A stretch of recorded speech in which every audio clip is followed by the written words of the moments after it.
The Kahiltna Glacier, at 11,000 feet, was a world of white and blue, empty, except for Benjamin Cade.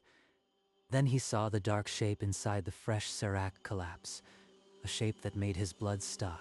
That's not a shadow. He moved closer, crampons biting into the ice, until he was 10 feet from the wall. The shape resolved into a human form. Face up, eyes open, frozen. It was a climber, suspended in the ice like a specimen, arms slightly raised, as if still fighting. That jacket, that's the new Arc'teryx red shell. It came out last year. Benjamin recognized the model instantly. It had only been sold for 18 months. But the ice around the body was ancient. The harness, the helmet, all current models, all practically brand new. By his estimate, the ice was between 40 and 60 years old.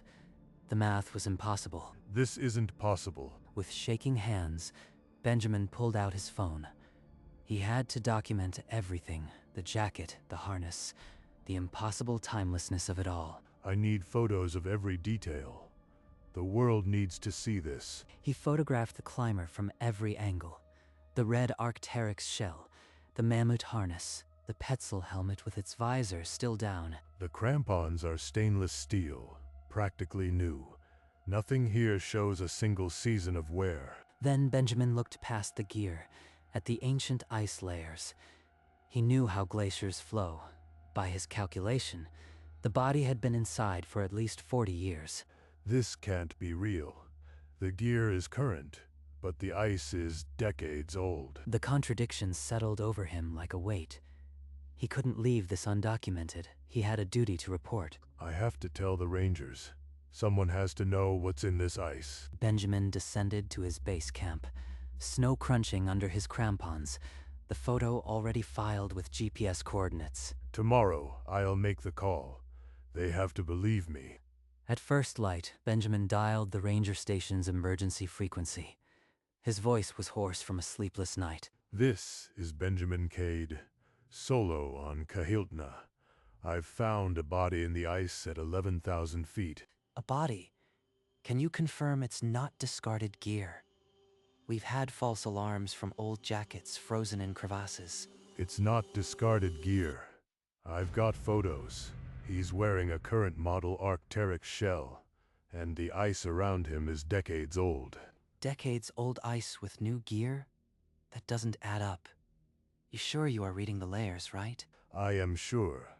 I need a recovery team. The coordinates are in my last transmission. All right, we'll send a team. But if this turns out to be a false alarm, you are going to hear about it. The call cut to static. Benjamin sat in his tent, the weight of the coming hours pressing down. What if they can't find it? What if the ice shifts again? That night, sleep came in fragments. Every time he closed his eyes, he saw the frozen face staring back. At dawn, the helicopter dropped off Connor and 2 technicians at Benjamin's camp. The wind had picked up, scouring the glacier with ice crystals. The serac is half a click east. We need to move before the sun hits it and starts another collapse.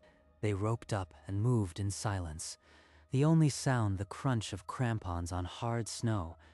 Benjamin's gaze kept drifting to the peaks measuring shadows. It should be right here. The GPS is spot on. But where the exposure had been, a fresh avalanche of shattered ice now sloped down from the serac, burying everything. This looks like a recent collapse. The body might be under meters of debris. For 2 hours, they probed the debris with avalanche poles, dug test pits, scanned every crevasse edge with binoculars. There's nothing here. No sign of a body, no gear, no color, just ice. I didn't imagine it. I have the photos. Connor ordered the team to pack up. Benjamin took one last photo of the location, now just another anonymous crack in the ice, and followed them down. At home, Benjamin transferred the photos to his laptop and started digging. There had to be a missing person report somewhere. Nothing. Not a single match in any database. The face doesn't exist. He ran the photo through facial recognition software, but every result was a dead end. Arc'teryx confirmed it. The jacket was released only 16 months ago. The timing makes no sense. His journal filled with glacial flow calculations. Gear part numbers, timelines that refuse to align. The ice is at least 40 years old. That jacket wasn't even a design concept then. His wall calendar became a countdown. Every day crossed out until the next climbing season. I'll go back. The glacier will have shifted. Maybe then I'll find answers. But sleep was still a stranger, and the frozen eyes followed him into every dark room. What if there are more? Benjamin scheduled a video call with a glaciologist. He laid out every piece of evidence, desperate for a scientific explanation. Here is the photo. The jacket, harness, all current models. The ice is ancient. The scientist studied the ice layers, cross-referenced GPS data with flow models. His conclusion: the ice was at least 40 years old. He confirmed it. 40 years. But that only makes the impossibility sharper. When Benjamin noted the gear's recent release, the scientist went quiet. "This is not an error," he said. "It's a paradox." What if the glacier somehow collects climbers, takes them from elsewhere? The scientist had no answer, only a warning to keep it off the record until physical proof existed. Benjamin was beyond that. I have proof. I saw it. I photographed it. He closed the laptop. The silence of his apartment was thick with the unsaid. The glacier might be something far stranger than frozen water. I'll go back next spring. I have to know if there are more. The next spring, Benjamin led a team of 4 up the Kahiltna, but his eyes were never on the route. They were on the ice, searching. I can't focus. Every crevasse looks like a face now. On the 3rd night, when the clients were asleep, he roped up alone and retraced the path to the Serac. The glacier had shifted. A new collapse peeled open the face, and inside, something blue. Not red this time. Blue. A Patagonia shell. Another one. His hands shook as he raised the phone. The figure was deeper, but the gear was unmistakably modern. It's not a fluke. There are more. The glacier is full of them. He photographed the frozen face, the jacket, the harness. Same paradox, different victim. What do I do? If I report again, they'll think I am insane. He backed away, the camera roll now holding 2 impossible bodies. The secret grew heavier. Back at base camp, Benjamin made the call with a knot in his stomach. Connor's voice crackled through the sat phone, already terse. Connor, it's Cade. I found another body. Same paradox. Different victim. Another one? This better not be another false alarm. We're stretched thin as it is. I have proof. Photos. Blue Patagonia shell, released last year. The ice around it is ancient. Connor sighed heavily, the silence stretching. Then, reluctantly, he authorized a minimal check. 2 rangers, no helicopter. The team reported back within hours. The Serac was unstable, the body buried under fresh debris.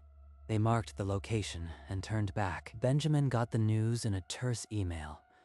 No follow-up, no investigation. I am a joke to them. The crazy guide who cries wolf. He closed the laptop and stared at the photos, 2 faces frozen in a glacier that shouldn't hold them. I won't report again. I'll keep them secret until I understand. Through the winter, Benjamin buried himself in the Denali archives, pulling every file on glacier accidents. The quiet librarian watched him with concern. There are gaps in the record. Climbers who vanished without a trace, but none of the early reports mention gear. An archivist slid a yellowed folder across the table. The date was 1962. The location the same Serac he knew too well. The report read, 3 overdue, last seen wearing a red windbreaker, a blue wool parka, and a yellow canvas jacket. No bodies recovered. Red, blue, yellow. The same colors as the jackets I found. Frozen in ice. That's decades old. Benjamin laid the 1962 description beside his own photographs. The gear models were different, but the colors were a perfect match. This isn't just a coincidence. The Glacier has been doing this for decades, taking climbers and preserving them out of time. He photocopied the report and added it to his evidence wall, red string connecting 1962 to the present-day photos. I have to find the third body, the yellow jacket. That will prove the pattern. The small apartment felt like a museum of disappearances.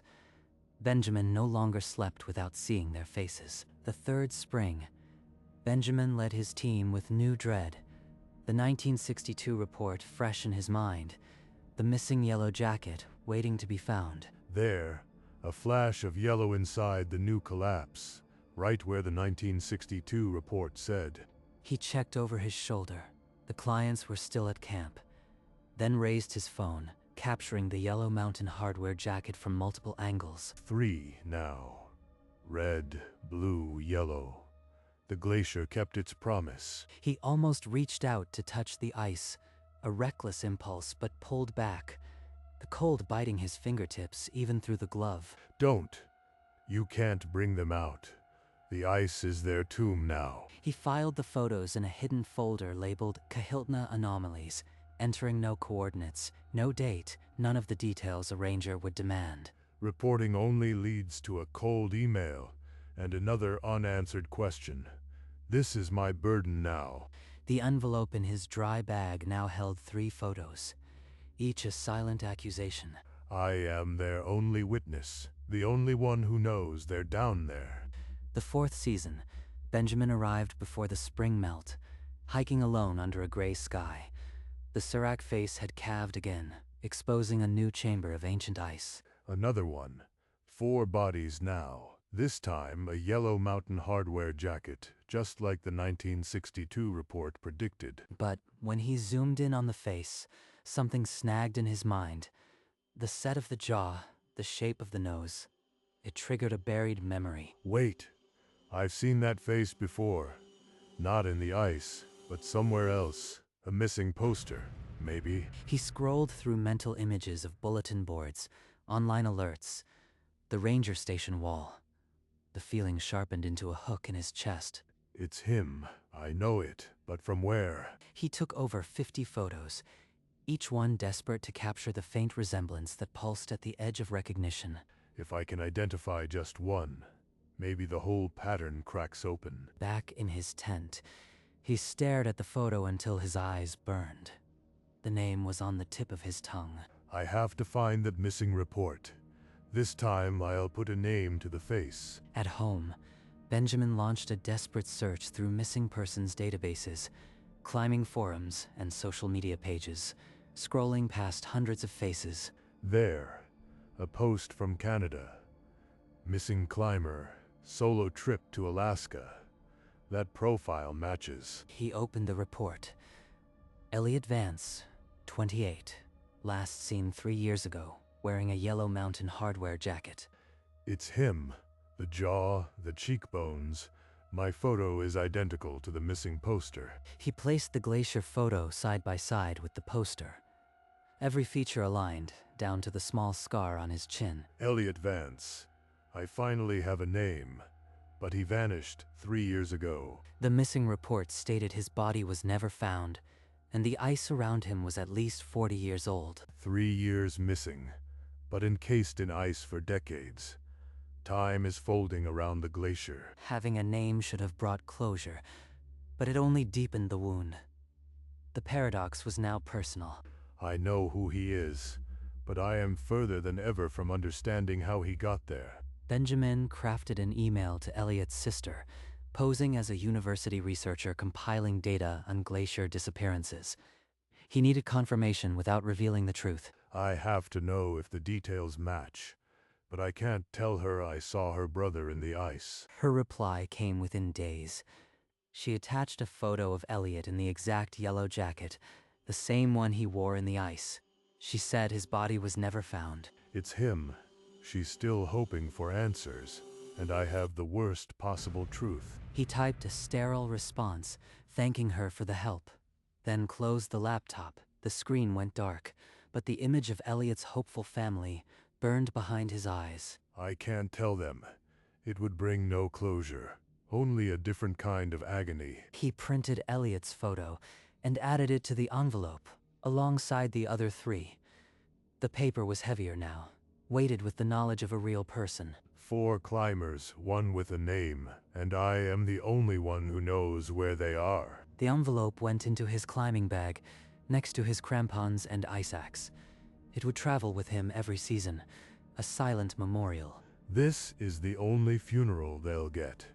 The Glacier won't give them up. In the 5th season, Benjamin guided a team with a haunted vigilance, scanning the ice for new bodies. No new collapses, no faces. The silence of the glacier felt like a held breath. He searched every fracture, but the ice had swallowed all its secrets for the year. How many more are entombed deeper than I can see? The glacier is a hidden mass grave. The clients noted his distraction, a guide who stared too long into empty crevasses. I can't tell a soul. They'd brand me insane. My silence has to be absolute. That night, alone in his tent, he placed the envelope before him and sealed his vow. I will never report another body. The system failed. I'll carry this burden in secret. The envelope became a permanent fixture in his pack, as vital as his ice axe, and far heavier. This is my cross. I'll guide, I'll watch, and I'll keep their memories buried in the ice. At home, Benjamin spread the 4 photographs on his desk. Red, blue, yellow, yellow. Each frozen face a testament to the impossible. They deserve more than a hidden folder. They deserve to be remembered. He wrote the date of each discovery on the back of every photo, then set them in chronological order. Elliot first, then the nameless ones. They'll lie together in this envelope like they lie in the ice. From a drawer, he took a sheet of paper and a pen. The first words came slowly. To whomever finds this, I, Benjamin Cade, testify to what the glacier hides. The letter spilled out, every discovery, every failed report, the name Elliot Vance, his sister's hope. He folded the pages into the envelope on top of the photos. Then he lit a candle and melted red wax onto the flap. The wax hardened, a blood-red seal. He placed the envelope in his emergency kit, the one that would be found if he never came back. If the mountain takes me too, this envelope will be my voice. Their names won't vanish like footprints in snow. The season's end came without ceremony.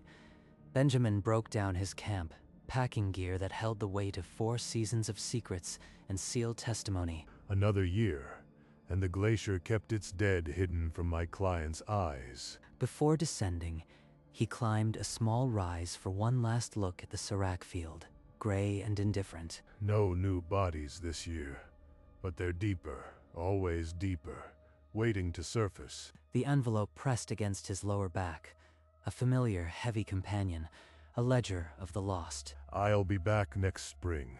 The ice will shift again, and I'll be watching, camera ready. He adjusted his pack and began the long walk to the airstrip, each crampon step a meter away from the dead. This is my life now.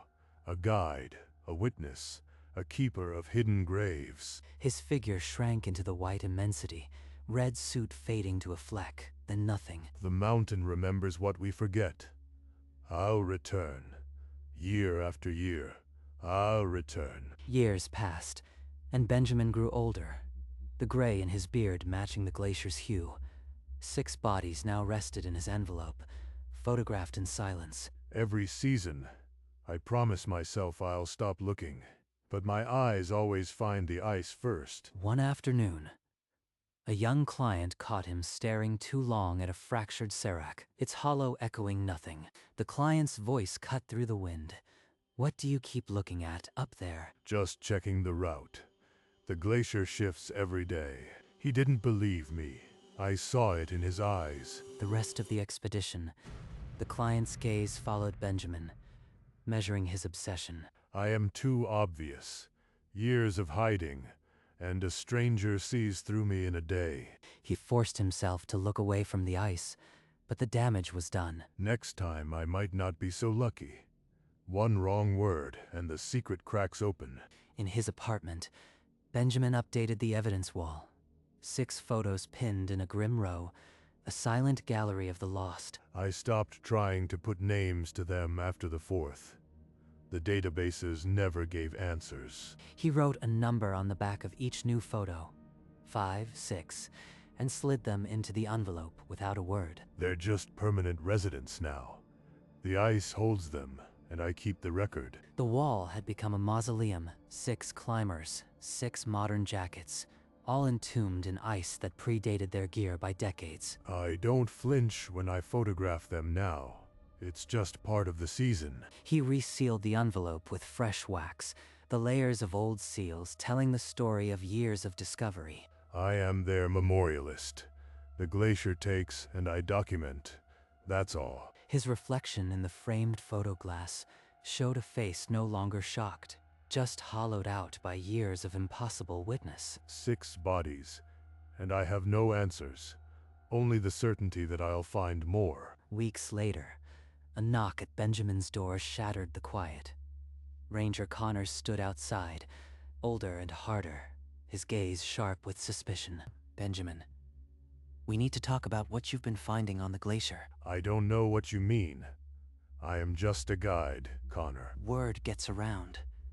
Clients say you stare at the ice like it's speaking to you. I remember those reports. Ancient history. You didn't believe me then.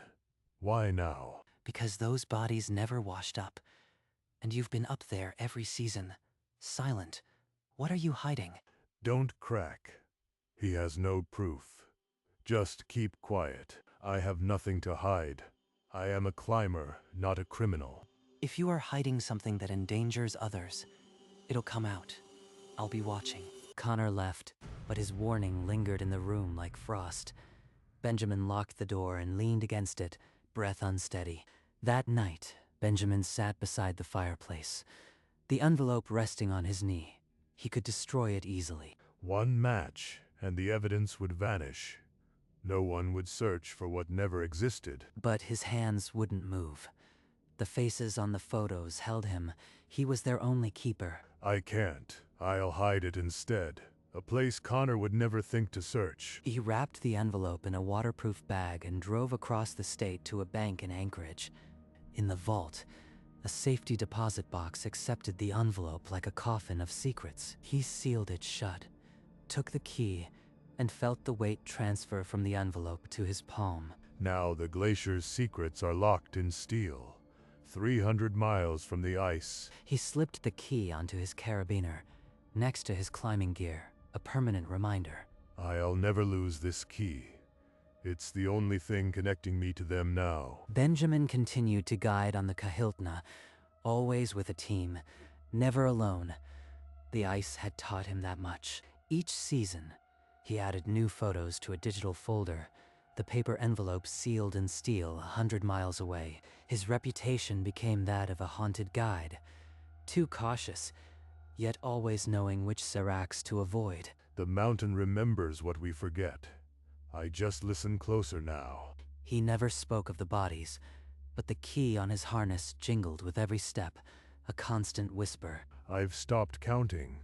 Their faces blur together after a while. The glacier calves and shifts each spring, but he knows where to look, the seracs that hold the impossible. He stood alone at the season's end, looking back at the ice field one last time. The Kahiltna stretched vast and indifferent, its secrets deeper than any recovery could reach. And somewhere in a bank vault, a sealed envelope waited for a day that might never come. Benjamin Cade still guides on the Kahiltna Glacier, 12 years after his first discovery. He has stopped counting the bodies, but the photographs now number 12, each one entombed in ancient ice, wearing gear from a future that had not yet arrived. The envelope in the bank vault holds his testimony and the faces of the lost. Ranger Connor never returned, but his warning still echoes in the frozen air. Benjamin continues his silent vigil, the key to the vault his only confession. On cold, moonlit nights, when the glacier groans under its own weight, a shape can sometimes be seen inside the ice, faint but unmistakably human. The mountain remembers what it takes. It never gives it back. And somewhere deep in the blue darkness, another climber is waiting to be found.